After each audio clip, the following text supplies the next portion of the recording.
নমস্কার সবাইকে।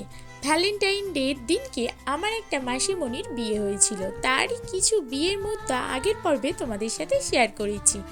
আজ তোমাদের সাথে শেয়ার করব বিয়েতে কি খাওয়া দাওয়া হয়েছিল তার মেনুটা। চলো। স্টার্টারে অনেক কিছুই আইটেম ছিল, তার মধ্যে আমরা চিকেন পকোড়াটা খেয়ে মেন কোর্সের দিকে চলে গেছিলাম। প্রথমেই পাতে চলে এলো একটা বড় সাইজের চিকেন সাটে আর স্যালাড, আর সাথে ছিল কাসন্দি। তারপরে পাতে এলো নান, মটর পনির সাথে। তারপরে এলো পাতে পোলাও আর দই কাতলা, আর সাথে ছিল চিকেন দো পিয়াজা। এগুলো সব শেষ করার পর চলে এলো পাতে আমের চাটনি, পাঁপড় আর বাটারস্কচ সন্দেশ, যেটা খেতে ছিল দুর্দান্ত। তারপরে এলো রসগোল্লা, আর শেষ পাতে এলো জোয়ান আর আইসক্রিম, যেটা ছাড়া অপূর্ণ ছিল সবকিছু।